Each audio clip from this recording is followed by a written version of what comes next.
Fire. Just reach Meridian and Fire now. Be Meridian. If there's still active shooting, we'll take the Bearcat, head that way. 39. Upper Sioux, it's going to be Locust Grove and U-Stick, and they just put out a shot flyer, just, on the route. This is the 1032 podcast, where we interview experts in firearms and training with law enforcement, military, and competitive shooting backgrounds. Cool. We on? We're on. Sweet. All right. This is Raul Garcia with the 1032 podcast. And I have a friend of mine here. His name's Sage Hickam. And we worked law enforcement together. And he was involved in a couple incidents throughout his career. And he's going to talk about one in particular that really stands out. How you doing? I'm doing well. Thanks for having me on. And you're no longer in law enforcement, are you? I am not. I had 13 years with the sheriff's office. Spent 6 years with the National Guard here locally too. And between a year in Iraq and my time in law enforcement, I found that I wasn't fulfilled truly in what I was doing. And so I'm currently in real estate, been doing really well in real estate. I'm a realtor, but I've been flipping houses as well, and growing my collection of properties. So it's been fun, but I certainly miss law enforcement at times. I miss the hot calls. I miss the camaraderie that you get. But I am thankful to be where I'm at now as well. Well, good, man. As long as we're progressing in whatever you're doing at the time, it's all about moving forward, right? Yep. Always the next thing. So when you were in law enforcement, was it all patrol? No. So I started out in dispatch, actually. I got hired young. I was 19, couldn't carry a gun. I started in dispatch when I was 19 and did that for about 4 years. A year of that was when I went to Iraq, when I deployed with the Idaho Guard. Came back, spent 2 years in the jail. And then about 6 years total on patrol, 5-6 years. And what got you started in law enforcement? I grew up in a pretty messed up childhood at times, and I remember cops driving by my house, and I remember a Crown Vic, an Ada County Crown Vic, just gunning it by my house one day, and I think it just kind of hooked there. And so went on some ride-alongs as I was in high school, and man, I just loved it. I loved the idea of helping people, getting involved in people's lives, and taking bad guys to jail, pointing your gun at people, driving fast, all the cool things of being a cop. It definitely hooked me young, and the pay scale was easy to understand. I remember thinking like, dang, $27 an hour, that's big time money right there. I can have a house, I can have a family.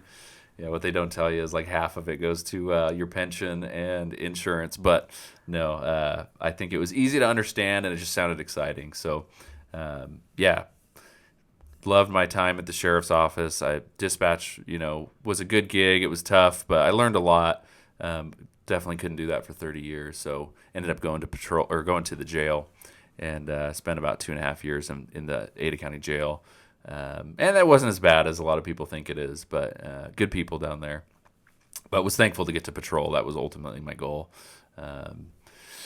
Jail's a good job, I think. And sometimes, especially when guys are younger, they start out at the jail and they're in such a hurry to get out, Yep. And don't realize all the lessons learned. Oh, for sure. You learn a tremendous amount, and there's something to be said about your 12-hour shift, and then you go home and you're not carrying any of that really with you, generally speaking. But patrol, it can ooze over into your life more. I feel like when you're driving the car home, it can become more of your identity. So, which there's pros and cons too, for sure. But I love being on patrol. I was a school resource officer for a year, which I absolutely hated.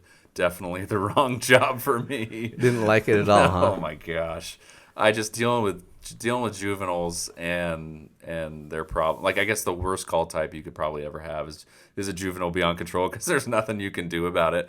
And at the end of the day, that's what you deal with as an SRO just every day. Yeah. And it's almost a no-win most of the time. But I did develop some relationships with some kids, and I still see kids every once in a while that recognize me and ask if I'm still a cop, and so that's kind of cool. But I was happy to get back on patrol, and then was in CUNA for a while, and also handled the dog, a canine, single-purpose canine. So all your law enforcement's here in Idaho?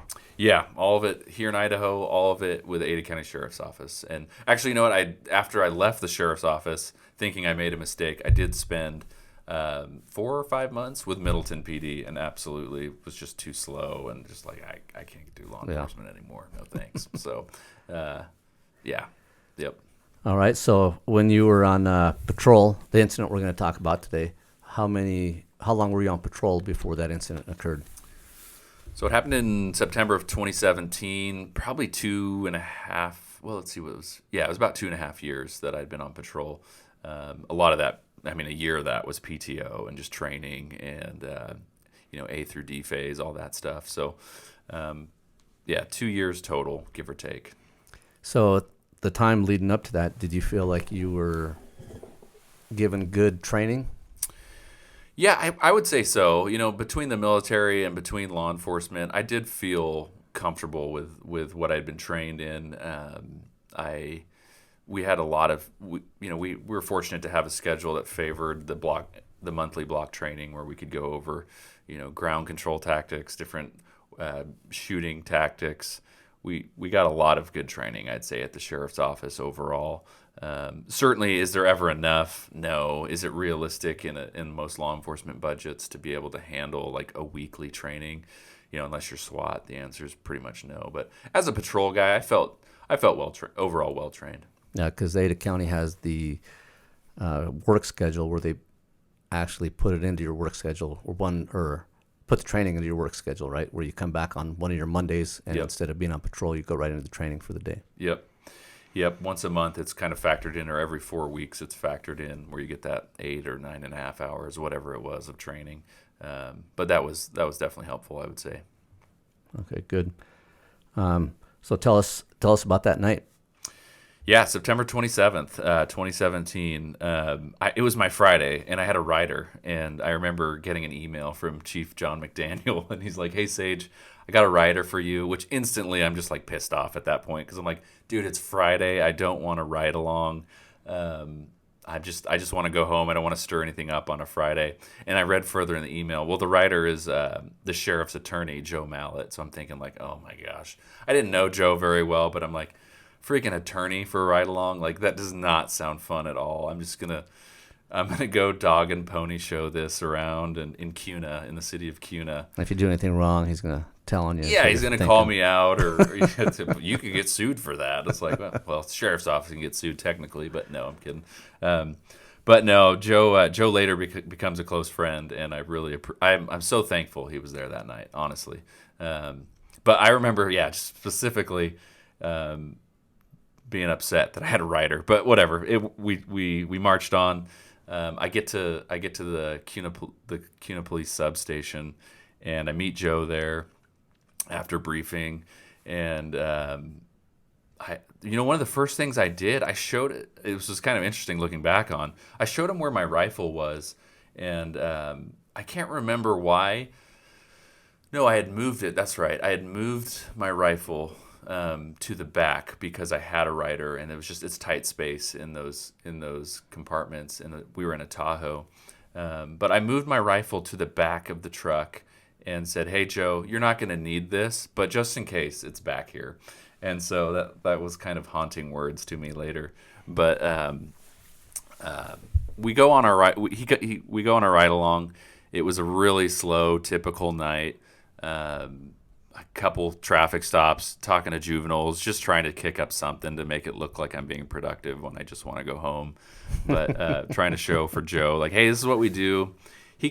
The night just kind of wanes on. It's like 9:30, 9:45. We actually had 2 tone alerts for the city of Meridian for prowlers in the residence. And when you say tone alert, what for the guys who don't know what that is? Yeah, that's when dispatch puts out this doo-doo-doo-doo-doo-doo tone to get everybody's attention. It's like an alarm, right? Yep, it's like an alarm. And so they're getting everybody's attention on patrol that, hey, there's some kind of hot call kicking off.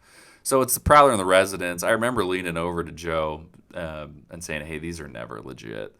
And so we just kind of laughed that it was probably just some mom at home and her husband's gone, and she's hearing things in the house. So she's concerned that somebody's in her house. So certainly. So the call that came out was a prowler in the residence. Yeah, we heard 2 of those. Yeah, we heard 2 of those that night from the city of Meridian. But again, I told Joe, like, hey, these are never real. Like, I wish we were going to them because it'd be fun to run code. So anyway, we're driving on. I remember we're driving on Deer Flat, and it's like 10:15, and he's like, "Hey, let's just do one more lap around the city, and then we'll call it a night." And I'm like, "That sounds good." So do one more lap. Nothing's kicking up. We're back on Deer Flat, and I'm about to turn around to take him home back to the substation, and a tone alert comes out, and it's just Prowler. It's code 3 Prowler, and so that was an unusual call type to me because usually it's Prowler in the residence, but they toned out a Prowler at the corner of Linder and Amity. And they said, county units, code 3 Prowler at this location. And being in the CUNA car, I was actually the closest. So I responded, "Hey, I'm en route." I think I was CUNA 6-7 or something that night. But I respond, "I'm en route." I hop over to a side channel so I can talk to dispatch directly. And I'm flying up Meridian Road. And dispatch has given me the kind of the rundown on what's going on. I think his name was Devin, the dispatcher. He was telling me, "Hey, we have a female calling party on the line.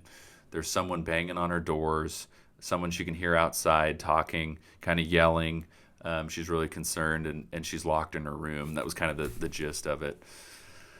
And so I'm flying up Meridian Road and doing like 80, and I turned a little too early. I meant to turn on Amity, but I turned on Lake Hazel, and so that slowed me down a hair. But I turn on Lake Hazel. That's fine. I can still get up Linder. And dispatch gave a couple more updates, and every time they updated me, it seemed like the call was getting worse. And it's like, "Hey, subject kicking the door, subject's banging on the door." I can't remember I don't believe they said he was armed at this point, but there was concern that they had mentioned something about him wanting to shoot somebody or something like that. So it sounded like it was just getting worse every time as I got closer to the call. And so anyway, the last update we got as I'm flying up the road on Linder was subjects in the residence. And so I'm coming northbound on Linder. I turn right on Amity, and it's right at the intersection is this old farmhouse. It's a 3-story farmhouse. There's huge trees. It's dark. It's 10:30 at night. I'm throwing it in park, and I hop out of my car. And again, the last thing I heard was subjects in the residence. And so throw it in park, slam my door shut, and just start running up. I'm running up the driveway. The driveway is this weird half of a U shape. And I run up kind of behind the driveway, behind the house. And I can hear this guy screaming. And he's saying, like, "You fuckers are all going to die. I'm going to kill every one of you motherfuckers." And every hair on my neck is standing up, like everything in my body is telling me, like, okay, this is not good. And fortunately, Chris Matkin, my partner, he was maybe 20 seconds behind me, 30 seconds behind me. So I'm running up the driveway. I have my light on, and the only thing I could think to say is, like, I need to confront this guy. I need to get him away from the house. And so I'm just like, "Sheriff's office, show me your hands." So I'm screaming that. As I'm running up the driveway. Could you see him at the time? I couldn't. I'm rounding the corner from where I think I could hear him, and he was on the back porch at the time, or it sounded like it was coming from the back porch, but definitely had some of that audio-visual issues going on where it sounded like he was really loud, and it sounded like it was echoing.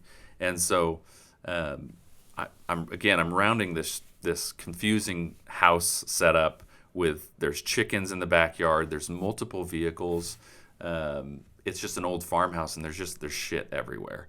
And I remember thinking, okay, I got to get this guy exposed. I got to draw him to me.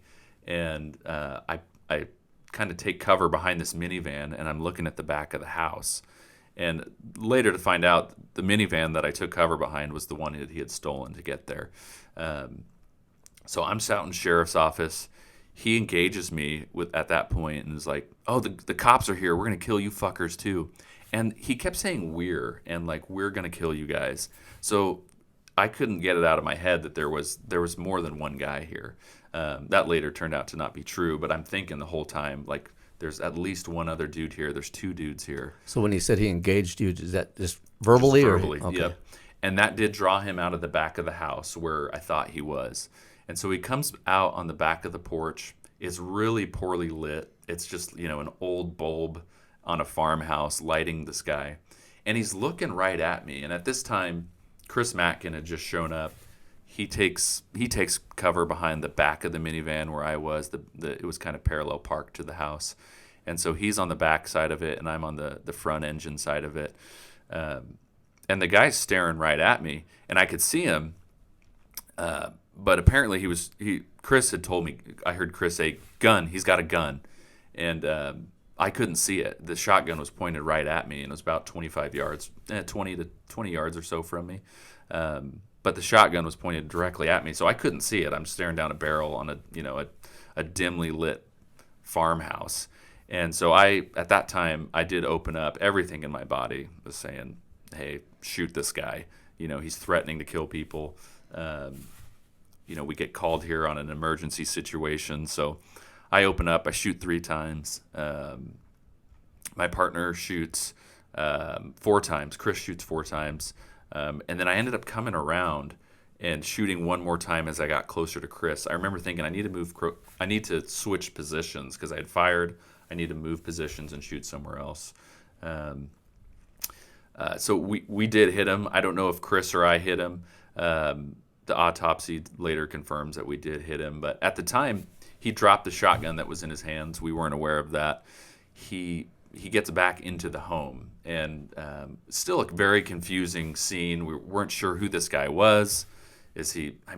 More than half the calls we go to as cops, it's like, is this suicide by cop? We had just had a suicide by cop shooting weeks prior. Neil had done that. And so, hey, we want to make this scene safe, but I have no idea if this is wacko ex-husband or is this a suicide by cop call.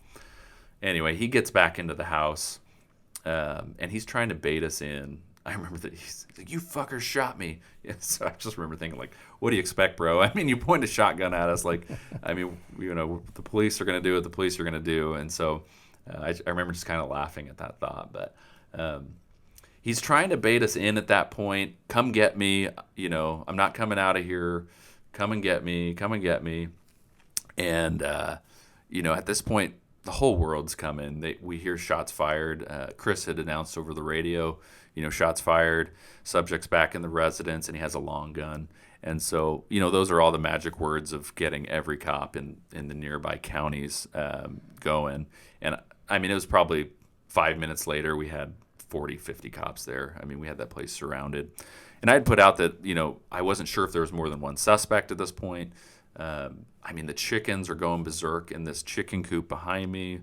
So there was just a lot of chaos going on. I remember seeing my buddy Matt Servadius show up later, a few minutes later. It felt like an eternity. I remember standing behind that minivan just thinking, like, this guy's going to come out with an AR from that top story. I remember looking up at the window, and I'm like, he's just going to light us up. Like, I just know it. But I see my other partner, Matt Servadius, show up, and I remember being super thankful to see him. But at that time, Matt kneels down behind the minivan as well, and I look down at what Matt's kneeling over, and I can see there's fuel on the ground or liquid of some kind, and it was right by the gas cap of this, or the gas tank of this minivan. And I go, Matt, I think you're standing in fuel. And we could smell it. So as the scene kind of started unfolding a little bit, like, what is going on? Which way is up right now? But I could smell fuel, and I couldn't figure out why. We had later learned that he was siphoning fuel before I arrived. He was siphoning fuel from this minivan and dousing it all over the house. And so we get more cops coming. Everybody's coming. And the fact that he wouldn't come out, we weren't ready to engage him. We still weren't sure who was in the residence. Like, how is the relationship to the calling party? We need to get her out, but we don't know what's going on. And so there was about 10 or 15 minutes that transpired after the shooting where it was a little bit of a standstill, but that time went so fast. And as we started coming up with a plan, like, we got to push this, so we got to get inside so we can, figure out what's going on with the calling party. That's when we start seeing smoke coming from the house. And, 1918 or 1910 or something like that, it was like kindling. That thing went up in smoke. and just it consumed in fire in, I don't know, 30, 45 seconds. It was so fast, seeing the flames.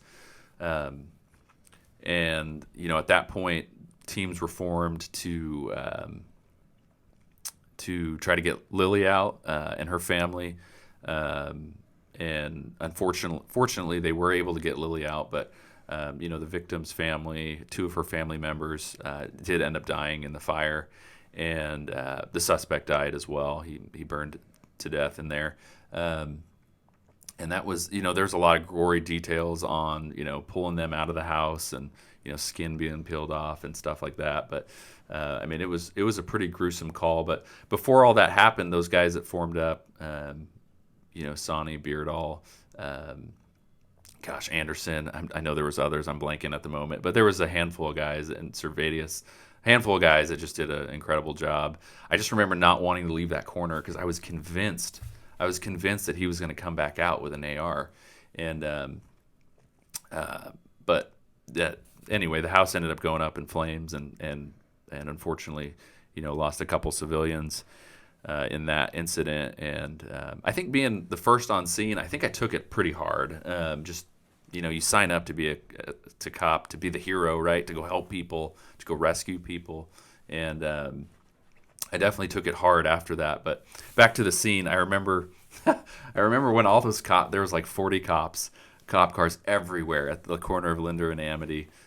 Sergeant De Leon, he was there too. Got to obviously give a shout out to him. I remember, and he hugged me after that shooting, and it was like a fatherly hug, and that meant a lot. And I'm trying not to cry thinking about it, but it meant a lot that he was there and just like, hey man, you did good. And it was good to hear that. He's a good man. He's awesome. Yeah. Yep. Awesome dude. And hope he's doing really well. But I remember coming around the corner, seeing De Leon, seeing like 40 cops, and I see Mallet just casually at the intersection with his hands in his pocket in a freaking suit. And I'm like, holy shit, I almost got the freaking sheriff's attorney killed. And I totally forgot about him. So very thankful that Joe was okay. Joe had mentioned he had prayed for me during the shooting. And man, I just, there was a lot of things that happened that I definitely felt some divine intervention that kept people safe, and thankful for some relationships that came out of that. But it was a hard call. After that, Mike Geisel was there too. I couldn't believe I'm forgetting him. He took me to the hotel that night, and I remember calling my wife and saying, hey, I was in a shooting. I'm going to the hotel. And I'd kudos to my wife. I had briefed her on what to do. Hey, if I'm in a shooting, bring me some clothes and meet me at this hotel, kind of a thing. And kudos to my wife, because that's something that would have went one ear and out the other if I were, if the role was flipped. But she did she brought me everything I needed. But we go down to the hotel. They strip you down. They took all my clothes. They took my gun. They take everything from you. They take your blood. I remember the phlebotomist. She was drawing blood from my arm, and when she pulled the needle after she had collected enough, something happened. I don't know if my blood pressure was super high, but I had blood spray all over the walls of this hotel and the ceiling, and it hit the drapes and stuff. And I'm like, these people probably think this is some nasty murder scene, but I don't know if that was a fail on her part or if my blood pressure was through the roof. But yeah, and then I didn't sleep for 2 days. I honestly didn't sleep. I definitely seeing it now, I definitely got post-traumatic stress disorder from that incident. In terms of some of the things that I still deal with today, sleeping issues and stuff. But I didn't sleep for about 48 hours, and I replayed that incident through my head nonstop for those 48 hours. It was almost like I couldn't turn it off. It was something that I couldn't control. I just kept playing it over and over and over and over, and I couldn't turn it off. And so I think, that and the lack of sleep and just the craziness of the event. Do you think part of that was like you felt you should have responded differently, or you should have handled it differently, or Yeah, I think the pain of regret of being the first one there and not eliminating the suspect. My regret, if I could change one thing, and something I've had to go to counseling over, that it wasn't my actions, but I wish I would have grabbed my rifle. I'm convinced that I could have killed him if I grabbed my rifle.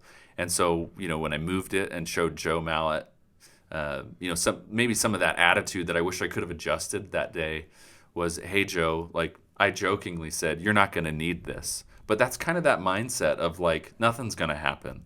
Like you could hear like the complacency in my voice as I told that to Joe Mallett. You're not going to need this rifle.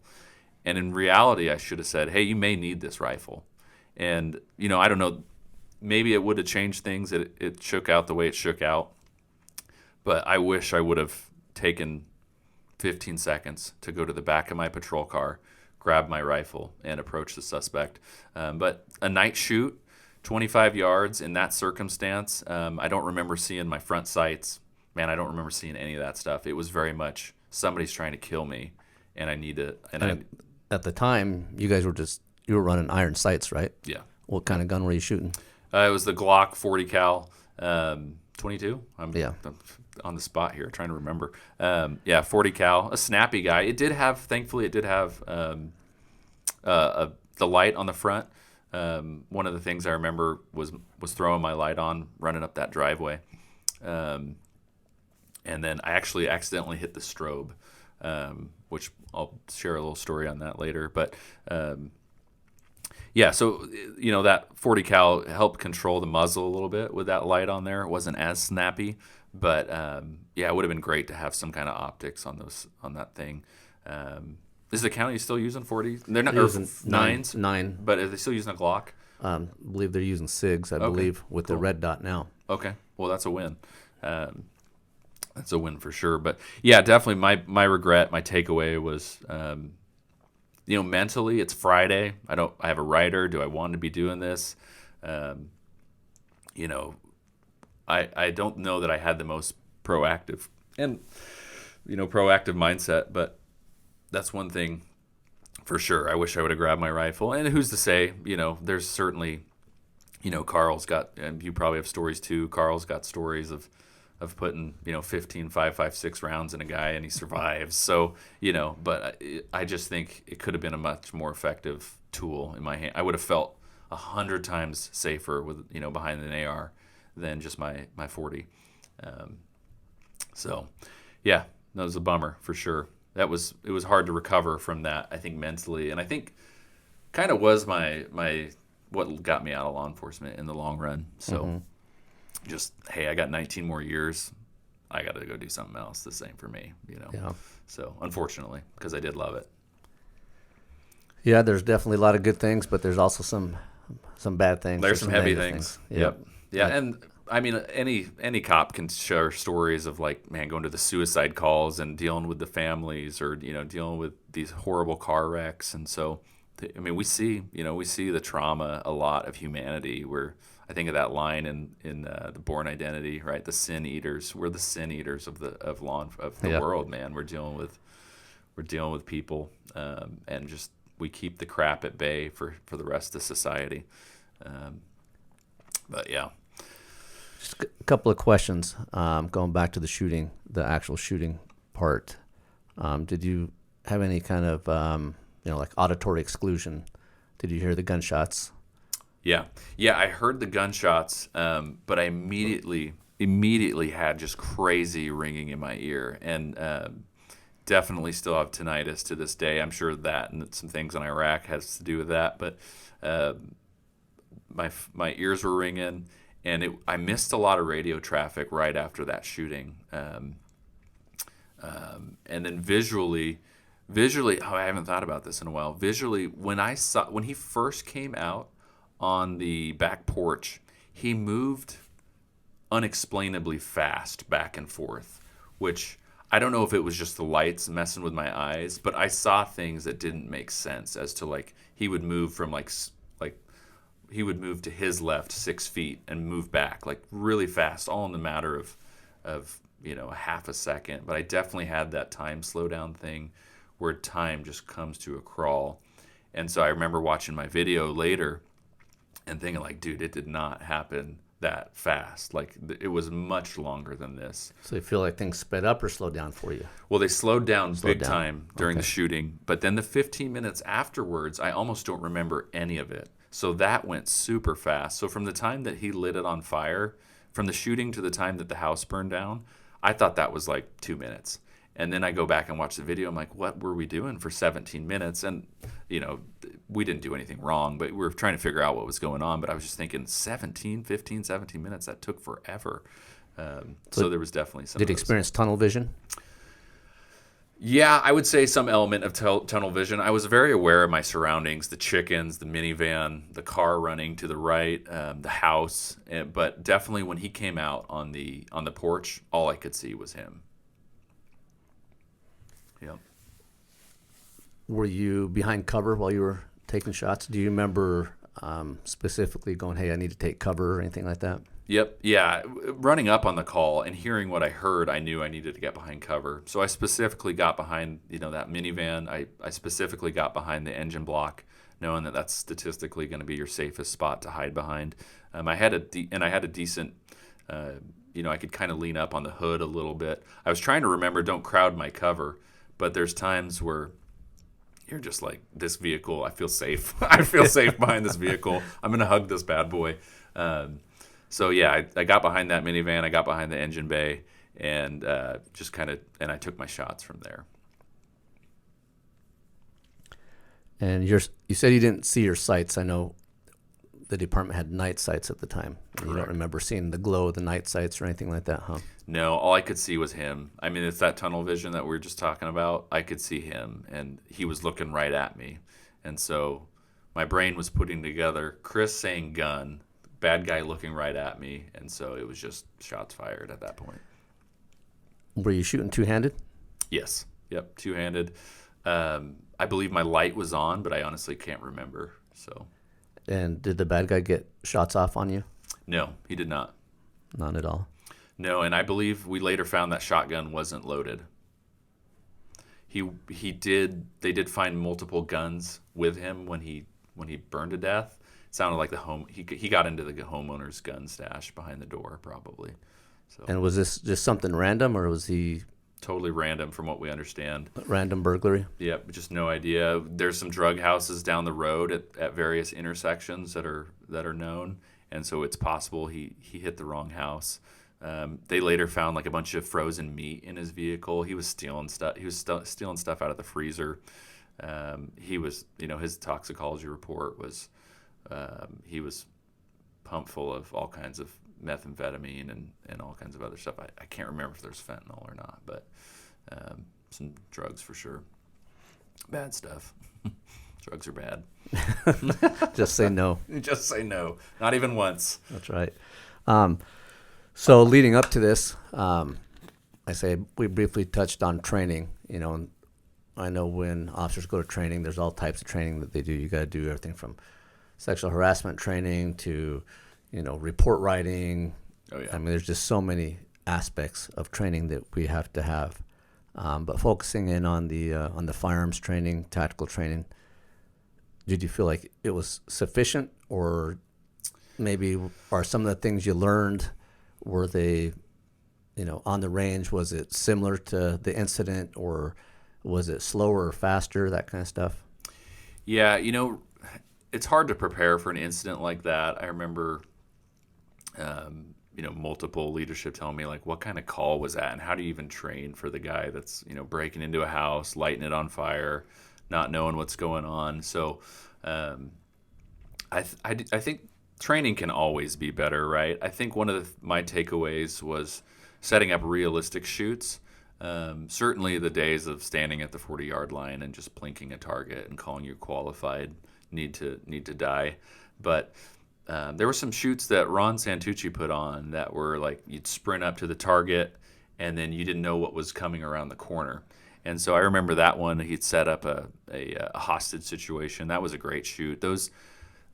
these shootings, I'm sure you've seen as you interview cops and everything, these shootings are so dynamic. They're never just, you're just standing there, take a shot, right? So I think the more you can set up a realistic shoot and involve something that increases your heart rate, because maybe I'm unique in the sense of like my heart rate was through the roof as I'm trying to, face some guy in the dark that I have no clue what his intentions are. But my heart rate was through the roof. And so when as they've studied, your blood flow goes all to all your organs to protect your vital organs. And so your fine motor skills definitely diminish. So I think being able to replicate that in training is very important, and replicate, just engaging your mind and being able to think through things. And, I by far was not perfect, but I was still able to use my radio. I was still able to communicate and being able to describe quickly, because those seconds matter in those shootings, whether it's, a school shooting or showing up to a house or, the Boise Mall or whatever. Being able to communicate and work through the natural physiological things that your body's going to do in a shooting. I think it's really, really important to try to replicate that in training the best you can, whether that's, hey, I think we did some sprints one day, or we did some push-ups or something and then did some shooting. I think those things help. You got to get your heart rate up. Yeah. One of the things I do kind of caution people of, as far as trainers, is I think we got to make sure the guys understand the mechanics of the gun, right? In my opinion, some of the mistakes that trainers make is they try to make the square range training, they try to incorporate like scenario based, right? And then you got guys who are trying to work this scenario of shoot, don't shoot, and they still haven't got down how to manipulate the gun well. Sure. When I say manipulate, is they don't have the fundamentals down, and then you should be working on the fundamentals of shooting. And I think once you get the fundamentals of shooting down, or get out to the range, shoot, and then when it comes to the tactics and the decision making, that's when you do simulations and that kind of stuff. Yeah, there definitely needs to be a progression. Like obviously, there's the baseline of the qualification and understanding the mechanics of your weapon, being able to clear malfunctions, all those things, reloading, tactical reloading. Definitely have to have a baseline on that. There needs to be scenarios, and maybe game it a little. Like this is a shoot scenario, but I think there's a threshold that some people aren't willing to cross. There's you see some of these scenarios where cops don't shoot when they clearly had the means and the training and the experience to know that they should have shot. And I think it's important to train effectively for shooting. So, was there anything that you maybe were taught that you're like, man, that's all theory, that doesn't really work? I mean, I'm sure there is if I could dive into it. It's been 4 or 5 years, but there, certainly there's the benchmark of like the domestic violence training that you got to take, and you're like, oh my gosh. But we definitely emphasize things that don't maybe matter as much in the sense of keeping the public safe. I think there needs to be an emphasis on keeping the public safe and helping officers work through these scenarios. It's hard because you go through a scenario like this, and there may never be another, Linder and Amity again in Ada County's history, and hopefully not. That's what we hope for.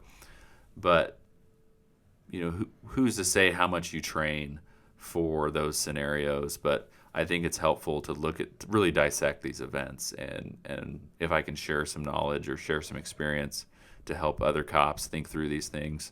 And I think my takeaway is definitely tactically there's always things you can learn, but I don't think I was prepared emotionally for, the post-shooting experience in terms of not sleeping for 2 days, going back to work too soon.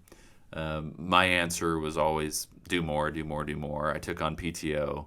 I became a trainer. I became a canine handler. I became an acting field commander. So I just kept taking on more. This was after the shooting? This was after the shooting, the year after the shooting, year and a half after the shooting. And in reality, I wish somebody would have tapped me on the shoulder and said, "Hey, Sage, why don't you go take like 2 weeks off and just unplug?" But and I think a lot of cops are wired this way. It's like, no, my partners need me. This job needs me. We have this hero syndrome in us that.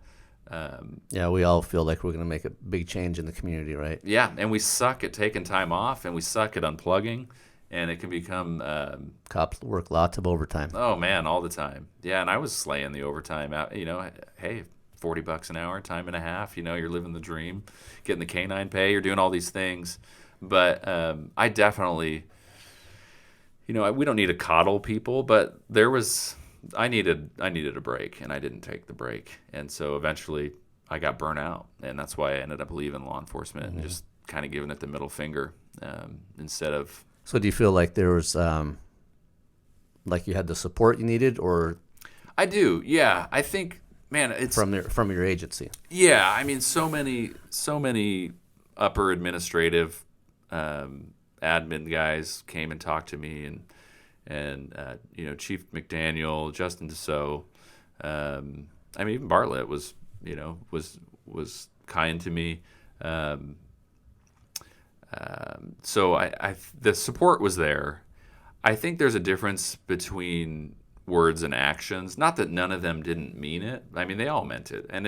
But as cops, we absolutely suck at reaching out and saying, I need help, or I need. Everybody says, hey, call me if you need anything. Call me if you need anything. And they mean it. They do mean that. But I think instead of saying, call me if you need anything, it should be, hey, Sage, we're going to lunch next week, and you're going to be there. And then it's just that check-in. And I've been able to do that for a few officers since leaving the sheriff's office. And I've heard positive things for it. And it's helpful that I don't work there anymore. They can say whatever they want to me, and I'm not going to screw them over on anything. But I've intentionally reached out to cops after shootings and said, hey, you want to go let's go grab coffee, or I'm buying. So I think just being able to get an outside perspective is always helpful. But yeah, I would say the support was there. Peer support was there. The one thing that the peer support kind of blunder, it was such a big event. I mean, we had like Meridian Fire there. We had Boise City, Meridian City, probably Garden City showed up. I think Garden City was there with K9. We had so many cops there. So the fail on the peer support side thing was, peer support is when, other police officers meet up at a specific time, and you kind of debrief the whole scene. But we had probably 40 or 50 people in our peer support meeting, and it was just too big. Like, you had firemen talking about their deal. You had paramedics and dispatchers talking about it. And I get everybody had some trauma in that piece of the puzzle, and I think there's definitely needs to be a avenue of letting, speaking through those things. But I would have really liked just a police officer debrief, or maybe a little more close-knit group to talk through some of those things. But overall, I had the support, and man, I still love those guys that were all there. And you're required to go see a counselor shortly after that, right? No, I don't think I was required to. That might have changed. I don't remember talking to a counselor. I talked to my attorney. I was put on leave. I had Joe Filicetti. Did a good job representing me on the shooting. There was no issues. I was cleared of it. The shooting was ruled justified. But I don't believe. Do you know if that policy's changed? I don't think I had to go. No one said, Sage, you have to go check in with. Well, I don't know if it was when you were there, but 1 year you have to go do the stress physical test, and then on the off year you have to go see a counselor, or whether you want to go or not. Yeah, and that was being implemented. I don't think the shooting triggered an automatic counseling session, though. Looking back on it, it definitely should have. If that's not a policy now, like, you should probably go talk to somebody. Yeah, I think they do that now. Yeah, that makes sense. Yeah. And you didn't go get any counseling or anything like that? I did later, yeah. I think I ended up going, I did some EMDR, actually, eye movement, desensitization rehabilitation here in Eagle. Morgan Case had recommended that after his shooting. and that was helpful. But I think I had other, between Iraq and my childhood growing up, I had to wade through a lot of crap that I didn't know I was carrying until I got to my shooting with counseling. And counseling was helpful for sure, but it had become being a police officer had become so much of my identity that I just realized that I really probably needed a change. And so the counseling was helpful. I definitely encourage it, but I had changed after that shooting. My wife had, told me how cold I'd become. We went to the Cheesecake Factory for a date one night, and she's across the table from me sobbing, and I'm like, what is wrong? Like, we're just out on a date. And she's like, you're not who you used to be. Like, you're just angry all the time. You're not, close to me or the kids. And that was a wake up call for me. Like, my perception of myself was wrong. Like, I saw myself as a police officer, and I needed to do my job, and I needed to go back out there and keep doing my job. But I was kind of losing my family in that. And that was really what drove home me leaving, was saying, like, if I can't turn it off, then I need to do something else. But it actually, consequently, it got worse before it got better. Leaving was actually the hardest thing I've ever done. And when it is your identity, and I'm like going into like these sales type positions, and I'm thinking, what am I doing? My wife stays home. I have 3 kids. Why am I going into a career change now? I don't have benefits. How am I going to provide for them? That turned out to be a disaster for a few months. I was having horrible panic attacks. I was like, man, what am I going to do? How am I going to provide for my family? But ultimately, it worked out, really well. I'm really thankful to be where I'm at. I think now you're a multimillionaire and rich and stuff, right?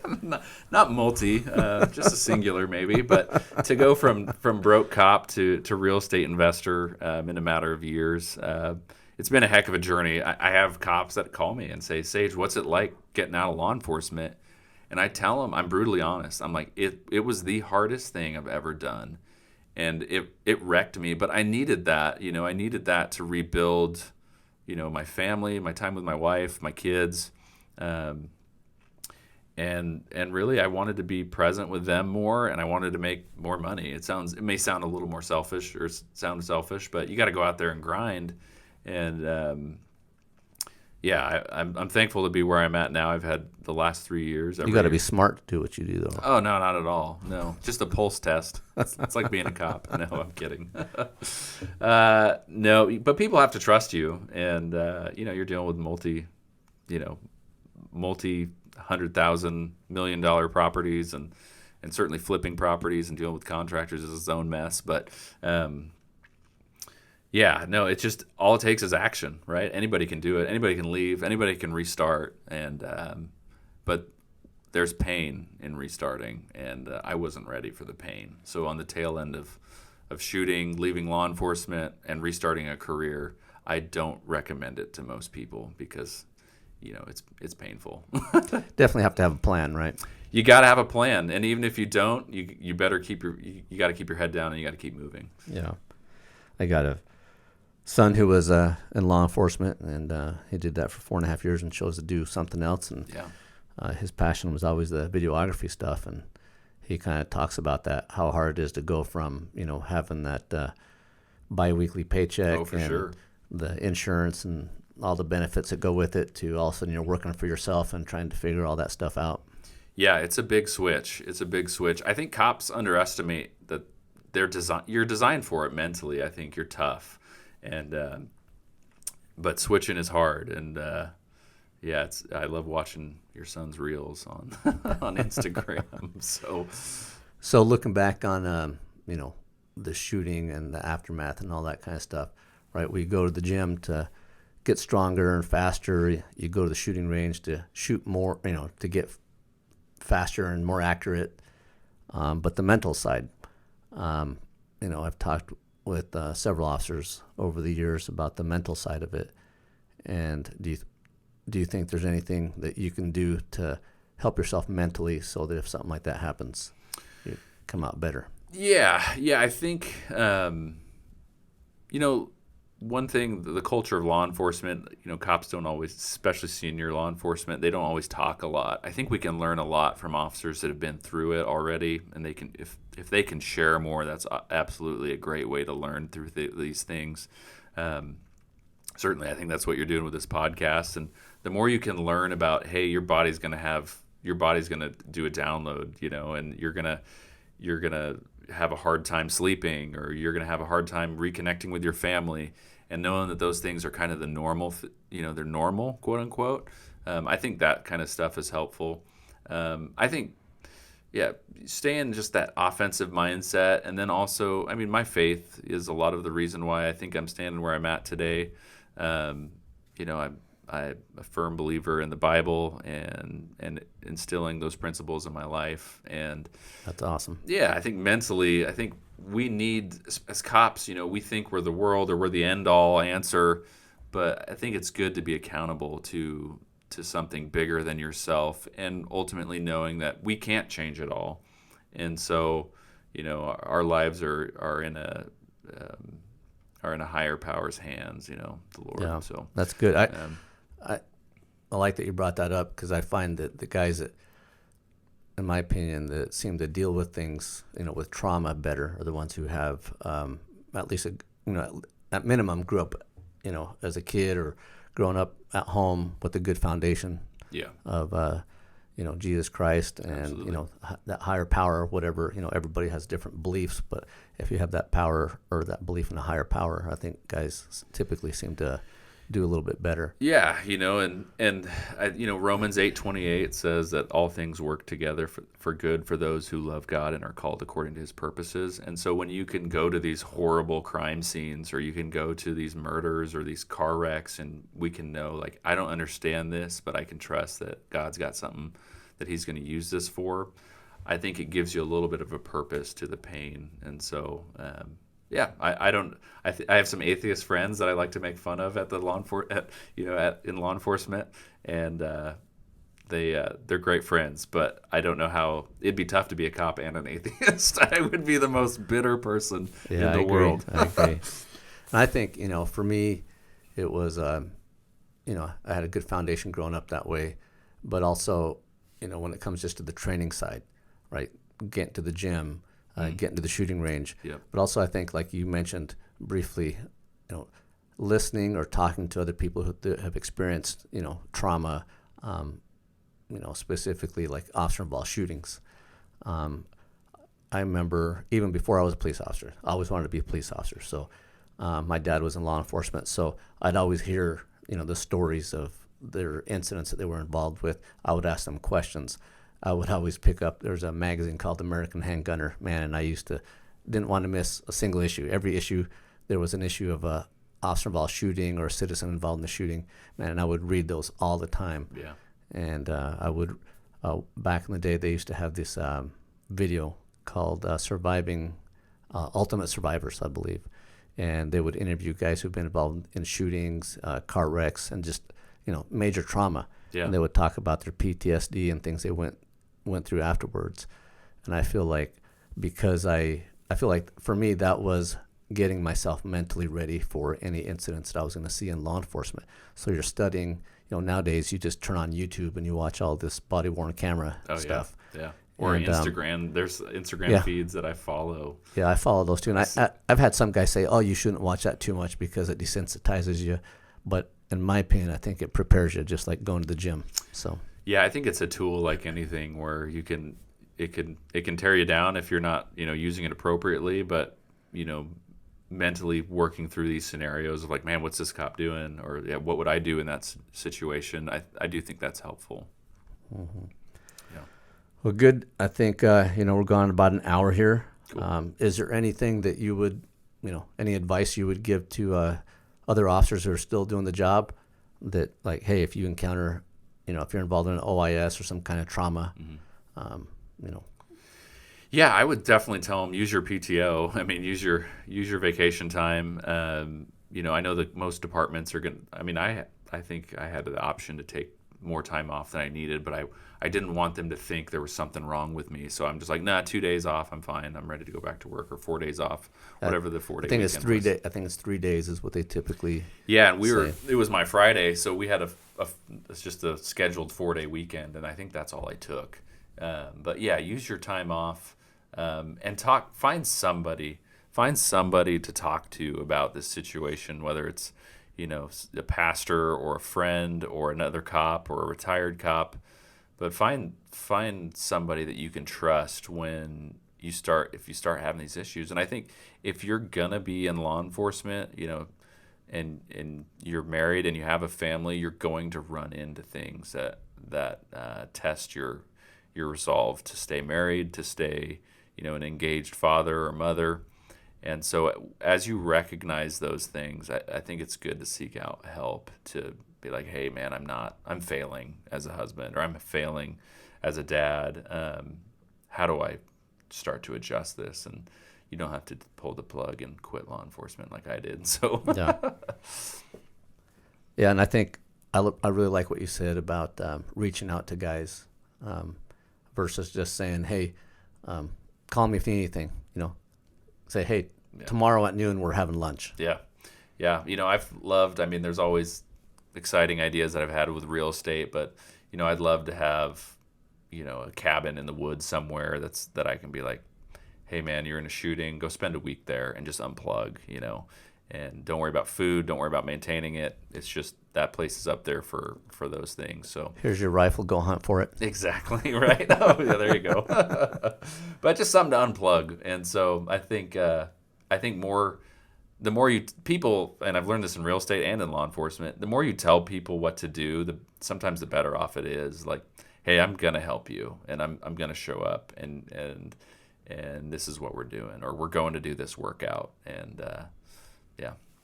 Well, yeah. Sometimes I find, especially law enforcement, you're always having to tell people what to do all the time.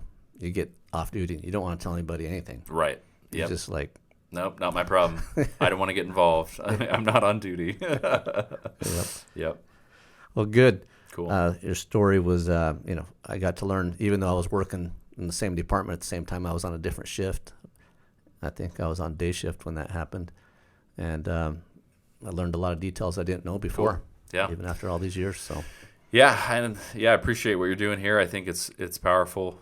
It's good to share our stories, and hopefully it helps someone else out. And yeah. Awesome. Love it.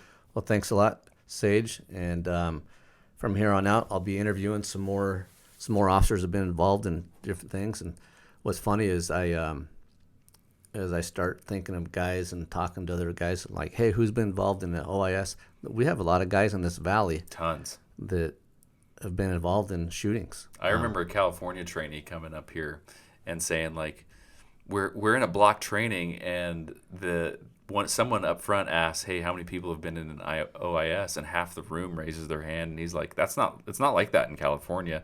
But there's so much less cops here that our shootings are, they still happen. And so there's a lot in the valley. I'm thinking of a few in my head that, you should definitely reach out to. Yeah, there's quite a few guys that have come from California, worked there 10, 15 years, never been involved in the OIS. And they come up here. And they come here and they're involved in one. Yeah. That's what I tell people is day to day here. It's like shaking hands, kissing babies day to day, and then all of a sudden somebody flips a switch and something happens. Right. Yep. But hopefully I'm going to interview some more guys in the valley that have been involved in some of these shootings. I'm going to interview firearms instructors, maybe some competitive shooters. Cool. Because I feel like some of that stuff, as far as running the gun, kind of crosses over into what we do. And so we're going to kind of mix it up a little bit, talk to different people. But thanks for being here. Yeah, thanks for having me. Maybe we'll have you back again. That'd be awesome. All right, thanks. Thanks, Ralph.